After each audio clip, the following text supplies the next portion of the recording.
Bago pa man magsimula ang season, malaki na nga talaga ang tiwala ng Golden State Warriors sa kanilang batang player, lalo sa kanilang sophomore na si Brandin Podziemski. In fact, tinanggihan nga nila ang alok noon ng Utah Jazz kay Lauri Markkanen dahil ayaw nga po nilang ma-trade dito ang kanilang mga young core. Simula nga po ng season, mukhang tama lamang ang kanilang ginawa nang maaga silang umangat sa standings. Ngunit matapos ngang matalo ang kanilang team ng 9 na beses sa huling 11 game, na-realize nga ng Warriors kailangan talaga nilang magsakripisyo ng ilang mga batang player. Ibinulgar nga po ni Brett Siegel ng Clutch Point na willing na nga ngayon ang front office na i-trade sina Jonathan Kuminga, Moses Moody at maging si Brandin Podziemski na isa sa mga nakakadismalang player ngayong season. Sa dami nga po nang nagawa nitong pagkakamali, napatunayan nga nila na hindi nag-improve ang kanyang galaw na siyang rason bakit nagsisisi ang kanilang mga fans sa hindi nila pagkuha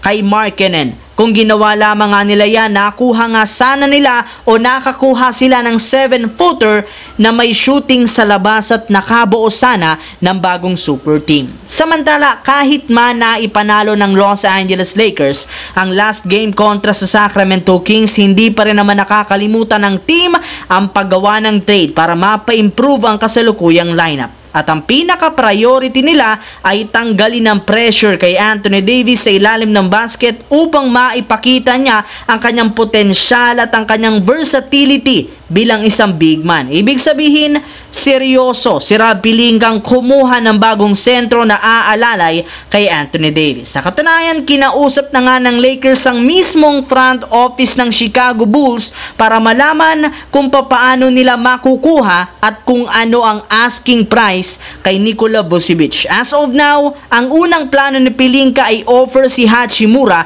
o di kaya si D'Angelo na may kasamang future first round pick para dito. Pero maaari pa rin naman nga itong magbago depende sa hihilingin ng Chicago Bulls. Para nga sa inyong kalaman, nag-average nga po si Vucevic ng 20 points per game, 9.7 rebounds at 3.3 assists. Sapat na para maging bagong starting center ng Los Angeles Lakers. Sa kabilang banda, simula nga po nang manalo ang Milwaukee Bucks ng NBA Cup Championship, balik losing column na nga sila ngayon matapos silang matalo kontra sa Cavaliers 124-101. Hindi man lang dito nahirapan ng Cavs sa pagtambak sa kanila matapos mag-step up sina Donovan Mitchell na merong 27 big points. Habang nasayang na naman dito ang performance ni Giannis na merong 33 points, 14 rebounds para sa Milwaukee Bucks na bumagsak sa record na 14-12 bilang number 5 sa East. At dahil sa pagkatalo,